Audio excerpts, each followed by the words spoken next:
선생님, 예전 블로그에 쓰신 글을 보면 네. 어떤 큰 주기를 얘기하면서 26,000년 정도? 네네. 거기에 큰 주기가 있고 네. 또 한 13,000년 정도의 또 다른 주기가 존재하고 네. 그 외에도 많은 주기가 있다고 하셨는데 네. 마야 달력 설명도 하시면서요. 그렇지. 네. 그 주기가 우리에게 무슨 의미가 있고 어떤 영향을 받는지 궁금합니다. 그 주기가 무슨 연관이 있냐면 이 우주를 이제 창조하실 때 그 창조의 원리가 있다라고 제가 말씀드렸잖아요. 그래서 이제 제일 처음에 제가 말씀드렸듯이 이런 어떤 이 삼각형의 원리가 있다. 그래서 이 삼각형에서 어떤 원리가 있냐면 이 공간을 누른다. 이 세 변에서 공간을 누르기 때문에 이 안쪽의 공간은 바깥의 공간보다 2배 밀도가 높아진다. 이렇게 말씀드렸어요. 그 원리가 이제 이 공간을 누르기 때문에 그런다. 근데 이 누르는 삼각형이 의식의 삼각형이다. 그래서 이 의식이라고 하는 게 우리가 단순하게 뭔가 막연하게 생각하지만 이 의식이라는 게 이렇게 공간을 압축을 시킬 수 있는 힘이 있는 그런 도구다. 창조의 도구. 그래서 이렇게 이제 그 삼각형이 하나 있을 때 공간을 2배로 밀도를 만들 수가 있고 다시 또 이 삼각형하고는 반대 방향의 삼각형. 요거를 이렇게 뒤집어 놓은 거죠. 쉽게 말하자면 요 삼각형이 요렇게 붙는다고요. 그러면 삼각형이 이제 2개가 되고 요렇게 2개가 붙을 때 이 안쪽의 공간은 몇이 되냐? 4가 돼요. 밀도가. 예? 4가 된다. 이렇게 계속 삼각형이 계속 또 이 위에 또 삼각형이 또 붙는 거예요. 그렇게 되면서 계속 삼각형이 붙을 때마다 이씩 공간이 밀도가 증가한다. 그래서 이제 요런 이제 제가 이제 모형을 한번 설명을 드리자면 대체로 이제 이렇게 삼각형이 요걸 이제 궤도라고 생각을 하자면 원자의 궤도라고 생각하자면 이렇게 계속 삼각형이 붙어서 이렇게 층이 나눠져 있는 겁니다. 안쪽에 그다음에 그다음 거 해서 계속 삼각형이 붙어서 이렇게 층으로 나눠져 있다. 이게 양자역학이라는 거예요. 이 원인을 모르는 거예요. 근데 과학자들은 이렇게 공간이 층이 져져 있다라는 원인을 아직도 모르는 거예요. 이 삼각형, 의식이라는 삼각형의 힘에 의해서 이 공간이 이렇게 층이 져져 있다는 사실은 모르고 그냥 단순하게 전자들이 어떤 특정한 궤도를 오르락내리락 한다. 근데 특정한 오르락내리락 할 때 특정한 에너지 값들이 들어오고 나간다. 이 정도까지만 이제 안다고요. 실험을 통해서. 그래서 층이 져져 있는 건 확인을 한 거예요. 실험을 통해서. 그리고 정확한 값도 뽑아낸 거고 제가 전에 말씀드렸던 거는 그 정확한 값들이 제가 알아낸 하늘의 방식의 템포라는 공식에 의해서도 그게 증명이 검증이 됐고요. 그런데 조금 더 이제 은하까지 이제 이걸 확장시켜서 얘기를 해보자면 이렇게 원자서부터 이렇게 공간의 힘에 의해서 이렇게 어떤 특정한 모양이 만들어지는데 대체로 원자들은 이렇게 궤도가 이렇게 이런 식으로 돼 있어요. 전자의 궤도가 이런 식으로 돼 있다고. 그래서 대체로 둥그란 공 모양으로 인식이 된다고. 근데 제가 전에도 말씀드렸지만 이게 빛들이 이렇게 돈다고 그랬어요. 빛들이 특정한 궤도를. 그래서 이런 식으로 이제 무작위적으로 계속 이 궤도가 공 모양으로 형성이 돼요. 그래서 우리가 어떤 물질을 바라볼 때는 이게 뭔가 공 모양이다. 근데 이제 이게 점점 커져서 이제 태양계만 되더라도 이게 이 삼각형이 어떤 모양을 갖는지에 따라서 삼각형이 어떤 모양 이게 계속 바깥에 계속 붙는다고 그랬잖아요. 근데 이 삼각형이 이렇게 계속 면으로 붙을 수도 있어요. 그렇죠. 그럼 어떤 형성이 되느냐면 이런 접시 모양이 된다고. 면으로 붙었으니까. 근데 삼각형이 만약에 이제 이렇게 조금 붙을 때마다 이렇게 계속 쌓이고 중첩되고 그런 게 거의 둥근 모양으로 되면 이게 구형의 또 이제 시스템이 돼요. 근데 태양계는 거의 면으로 돼 있죠. 그리고 은하도 거의 면으로 돼 있죠. 근데 은하 중에서도 구형으로 된 것도 있어요. 예, 구형 은하도 있어요. 그런 얘기, 그 얘기는 뭐냐면 이 삼각형이 이렇게 골고루 이렇게 높이도 이렇게 전체적으로 돼 있다는 거예요. 근데 대체적으로 은하의 모습이 가운데는 은하의 중심 쪽에는 약간 구형으로 돼 있고 바깥으로 갈수록 접시 모양으로 이렇게 돼 있다. 그렇게. 무슨 말씀인지 이해하시죠? 가운데 쪽은 구 모양인데 바깥으로 갈수록 접시 모양으로 돼 있다. 우리 은하도 마찬가지예요. 우리가 밀키웨이, 은하수라고 하는 그 밀키웨이도 그 가운데는 구 모양으로 돼 있고 바깥으로 나갈수록 접시 모양으로 해가지고 이렇게 접시 모양의 그 형태를 띠고 있고 그리고 또 한 가지 특징은 뭐냐면 팔이 달려 있어요. 팔. 은하팔. 은하팔. 이건 제가 전에 아직 이제 설명을 못 드렸는데 이 은하팔들이 또 하나 이제 어떻게 보면 중심점이 되는 거예요. 은하. 그래서 접시 모양의 은하팔을 가진 은하예요. 우리 은하는. 그 은하팔 중에 하나의 태양계가 속해 있는 거고 이 태양은 은하팔을 중심으로 돌면서 은하를 돌아요. 그러니까 우리가 달이 태양을 돌죠. 근데 지구를 돌면서 또 태양을 도는 거죠. 마찬가지로 태양계도 은하의 팔을 돌면서 은하를 도는 겁니다. 근데 이 은하를 한번 돌 때 우리가 이제 그 별자리가 왜 이제 한 바퀴 돈다고 그러잖아요. 예? 그래가지고 그게 뭐냐면 이 은하팔을 도는 그런 주기인 거예요. 은하팔을 한 바퀴 도는 게 어느 정도 걸리냐면 72년마다 1도씩 돌아요. 그러니까 한 바퀴 도는 그러니까 72 곱하기 360 하면 은하팔을 한 바퀴 돈다고. 이렇게 은하팔을 한 바퀴 그게 뭐냐면 2만 5,920년이에요, 이게. 그러니까 72 곱하기 360 하면 나와요. 예. 25,920. 이 25,920년마다 은하팔을 한 바퀴 돈다고. 이게 한 바퀴 돌 때 별자리가 한 바퀴 도는 거예요. 왜 별자리가 바뀐다고 그러죠? 그건 지구가 이제 세차 운동하기 때문에 그래요. 무슨 말씀인지 아시죠? 세차 운동. 이 세차 운동 때문에 이 한 바퀴 돌 때 별자리가 바뀌는 거예요. 근데 그 주기가 25,920년이다.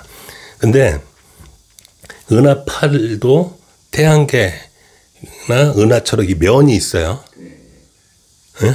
어떤 삼각형의 틀이 있다고. 무슨 말씀인지 아시겠죠? 삼각형의 틀에 편편하게 있단 말이에요. 네? 은하팔에도. 근데 그 편편한 은하팔에 지구 태양계가 이제 이렇게 한 바퀴 도는 거라고. 돌면서 이렇게 도는 거라고.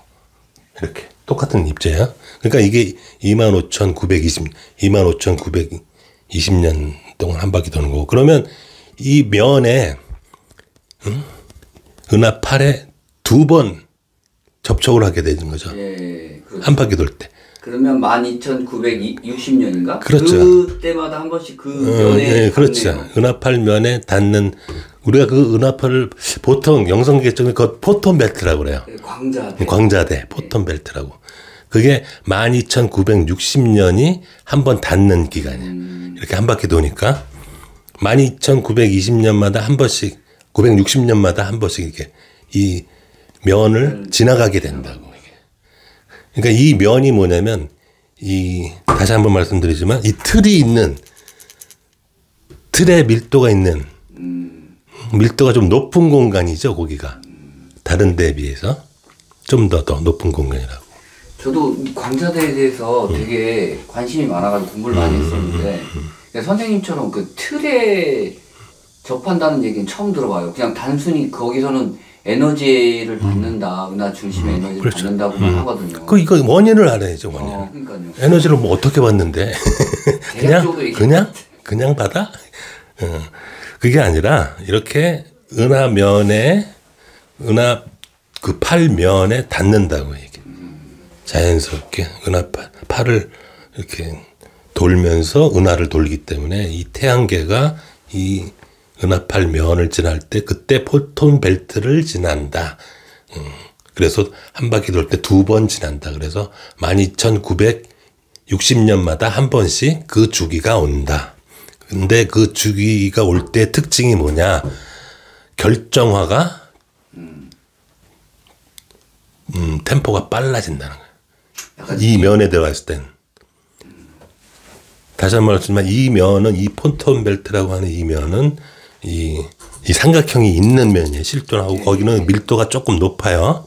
그래서 그 면을 통과할 때 어떤 현상이 일어나느냐 지구에는 결정화 현상이 템포가 빨라진다. 그래서 결정화가 많이 된다. 그래서 여기저기서 12,960년 주기로 뭔가 그 지질학자들이 이제 해야 될 몫이겠죠.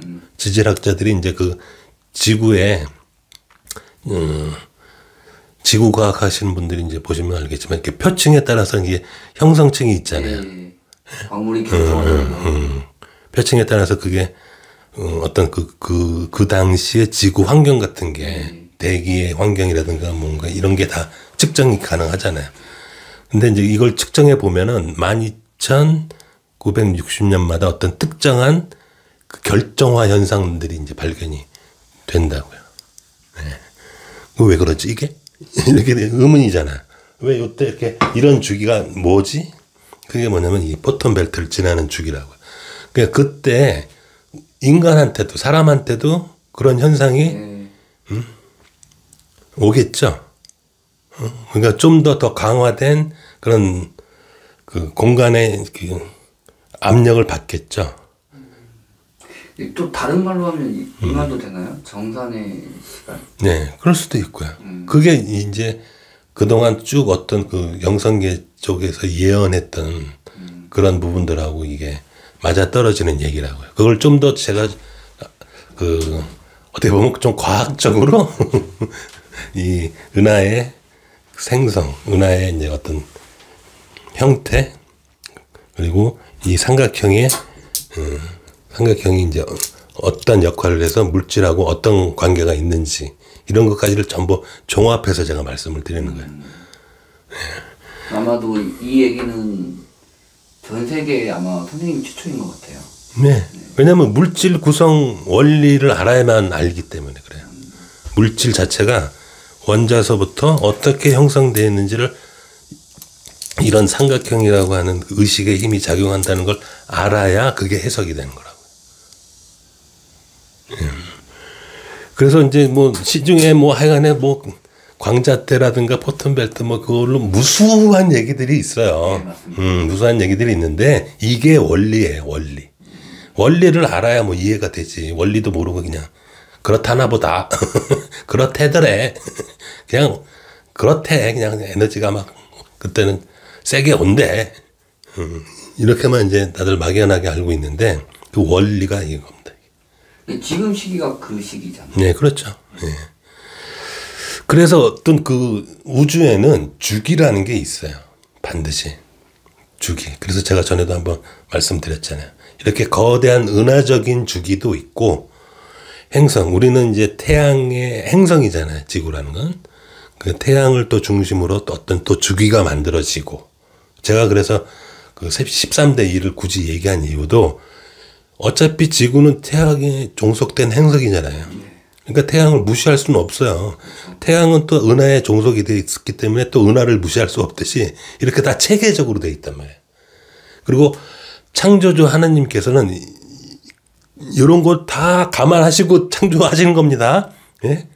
이런 시스템이에요. 이게 하늘의 시스템이고 하늘의 체계고 하늘의 주기고 하늘의 법이고 그래서 어떤 시기가 왔을 때 정산도 하시고 그러는 거예요.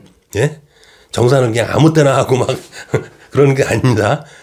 그리고 다시 한번 말씀드리지만 이 긴 그 우리 인간의 입장에서는 이게 너무 긴 시간이기 때문에 이게 와닿지가 않는 거라고 이게 단지. 근데 하늘에서는 이게 지금이라니까요, 그냥. 달라져.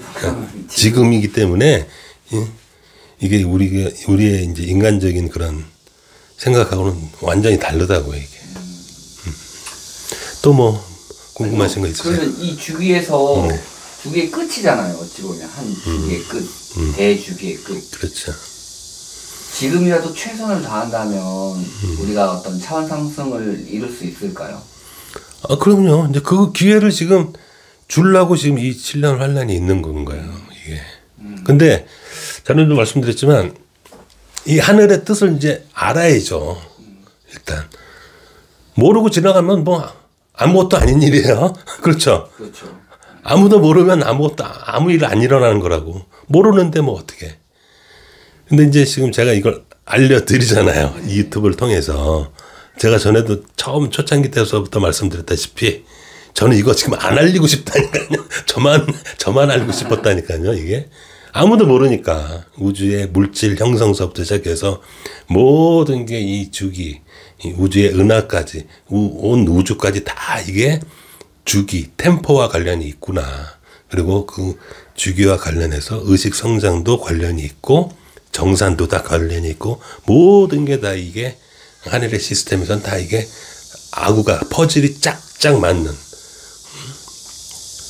그런 아주 치밀한 우리가 우리의 논리로는 이해 안 되는 아주 엄청난 논리로 돼 있다고 이게. 그 논리를 우리는 이해를 여태까지 못했을 뿐이고, 근데 제가 이제 조금 이제 알아낸 거예요. 그 논리를, 하늘의 논리를. 그래서 알려드리는 거고, 하늘에서 알리라고 해서 이제 알리는 겁니다, 저는. 제 의지가 아닙니다. 저는 안 알리고 싶어요. 그래서 이제 이렇게 하늘의 창조에는 이런 우리가 알지 못하는, 우리 논리로는 이해 못하는 아주 그냥 어떻게 보면 굉장히 복잡한 논리가 있는 거예요. 그래서 이제 그 부분을 이제 논리적으로 알려드리고, 저의 또 의도는 뭐냐면, 이건 뭐 제가 흔히 여태까지 어떤 그 예언이라든가, 뭐 말씀을 받아서 하는 그런 차원이 아니다라는 걸 저는 말씀을 드리고 싶은 거예요. 여기서 지금 대체로 댓글에서 오는 내용들을 보면은 그런 차원으로 그냥 예전에 그런 예언자들의 말을 하는 그런 차원으로 바라보시는 사람들이 많아요. 근데 또 재밌는 거 뭔지 아세요? 내가 법칙 올려놓잖아요. 법칙에는 댓글이 하나도 없어. 그 법칙과 제가 그 드리는 세계 정사나 국내 정사나 이제 뭐 어떤 이제 그 일상적인 거나 다 똑같은 얘기예요. 왜냐하면 저는 그 법칙을 근거로 해서 말씀을 드리는 거기 때문에 따지고 보면 똑같은 얘기라고, 그게. 근데 법칙적인 부분은 아무 얘기도 없고, 일상적인 막 얘기하고 그러면 거기에는 막 어떤 댓글을 막 맞았네, 틀렸네, 뭐 뭘 모르네, 아느네, 막 그런 얘기를 댓글을 달아 놓으시는데 똑같은 얘기예요. 제가 법칙 얘기하나 이거나. 저도 답답한 게 댓글 보다 보면 다 얘기한 게 있거든요, 앞에. 근데 그건 하나도 보지 않고 그 하나만 보고 나서 얘기를 하시더라고요. 안타깝죠. 네, 하여튼 선생님 잘 들었습니다. 감사합니다. 네, 감사합니다.